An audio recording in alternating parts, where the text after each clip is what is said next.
حضرت لقمان جن کے بارے میں کہا جاتا ہے وَذُو الْقَرْنَيْنِ لَمْ يُعْرَفْ نَبِيًّا كَذَا لُقْمَانُ فَاحْذَرْ عَنْ جَدَالِهِ کہ ذو القرنین پر نہیں ہے، اس نے فضول باتیں نہ کیا کرو۔ تفسیر مظہری میں قاضی ثناء اللہ صاحب مرحوم نے لکھا ہے کہ حضرت لقمان سے اللہ تعالیٰ نے کہا تھا کہ آپ نبی بن جاؤ یا حکیم بن جاؤ، تو اس نے کہا نبوت بہت مشکل ہے، بڑی مارے کھانی پڑتی ہے، بہت جنگ و جدال، حکیم بنا دو۔ آپ کہیں بیٹھا رہیں گے کلینک میں، بیمار لوگ آئیں گے، اگر ہم نہ مارے تو وہ نہیں مار سکیں گے۔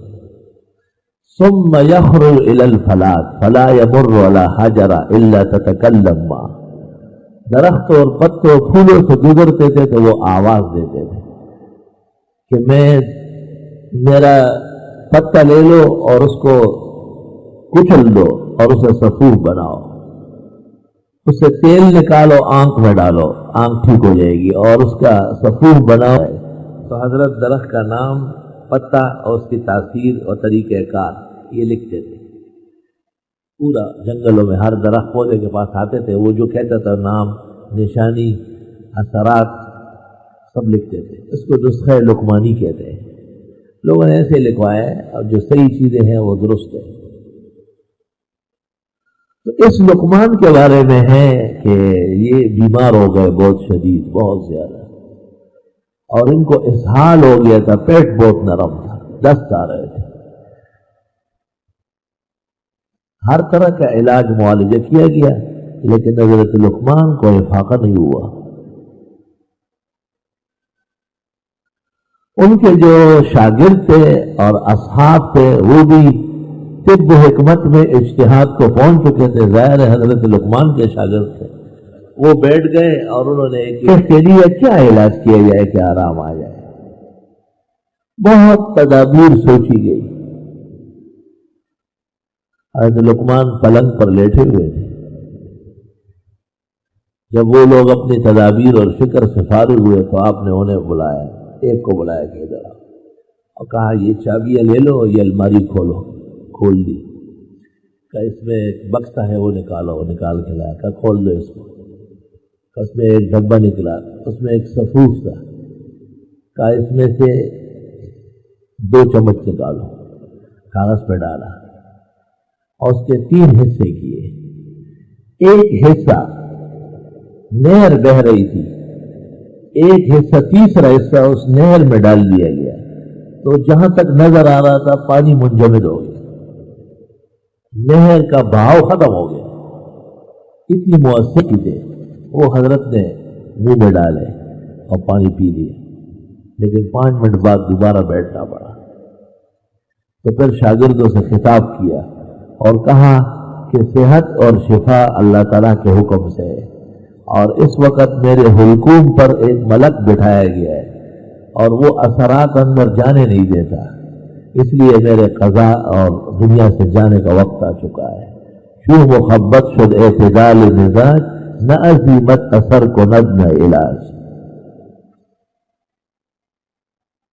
ایسے کاملین جو بحکم الہی حکیم و طبیب بنے ہیں وہ بھی امر اللہ کو ٹال نہیں سکتے، مجال ہے، اپنی صحت اور افاقے کے ذمہ دار نہیں ہے۔ اس لیے حکیم، طبیب، ڈاکٹر یا کسی ماہر ریف کا کلام اس وقت تک مؤثر ہے جب تک اللہ تعالیٰ اس پر رضا لائی ہو۔ استغفر اللہ۔ ستاروں کے اندر بھی اللہ تعالیٰ نے آثار رکھے ہیں۔ حق تعالیٰ شانہ نے فرمایا ہے وَلَقَدْ زَيَّنَّا السَّمَاءَ الدُّنْيَا بِمَصَابِيحَ وَجَعَلْنَاهَا رُجُومًا لِلشَّيَاطِينِ کہ آسمان میں جو ستارے ہیں ان کے 2 کام ہیں۔ ایک تو آسمان روشن ہے، جگمگا رہا ہے، خوبصورت ہے، اور دوسرا یہ کہ شیاطین جب بالائی خبروں کو سننے جاتے ہیں تو ان ستاروں سے ایک قسم کا شعلہ پیدا ہوتا ہے اور اس شعلے اور انگارے سے ان شیطانوں کو مارا جاتا ہے۔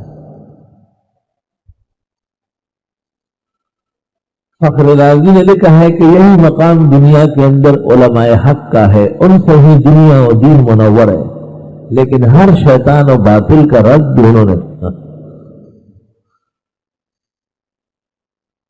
یہ بات سمجھ لے کہ جو لوگ ستاروں کے آثار کے قائل تھے وہ دو قسم کے تھے.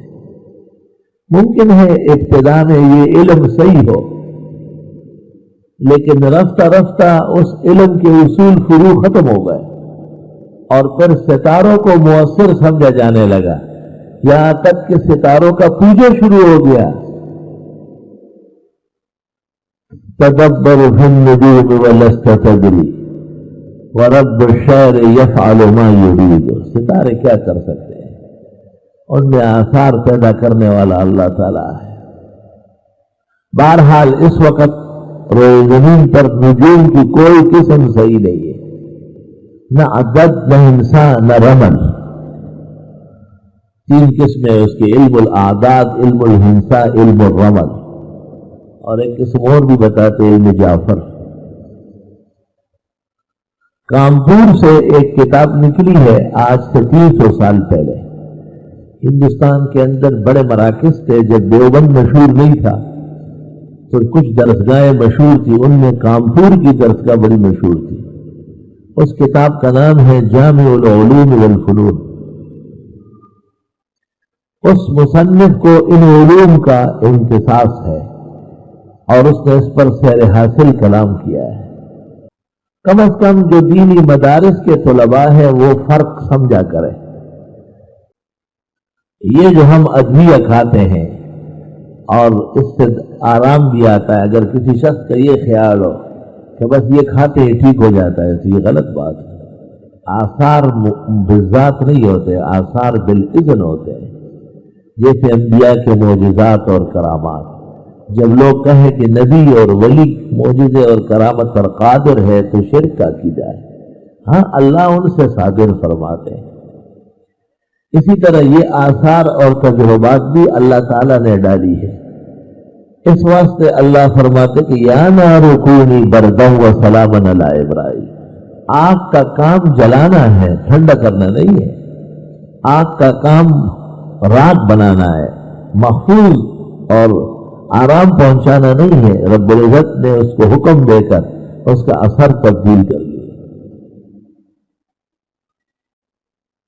موسیٰ علیہ السلام کو دو بڑے معجزات نہیں دیے گئے، ایک عصا، العصا لمن عصا، اور دوسرا ید بیضا، چمک دمک.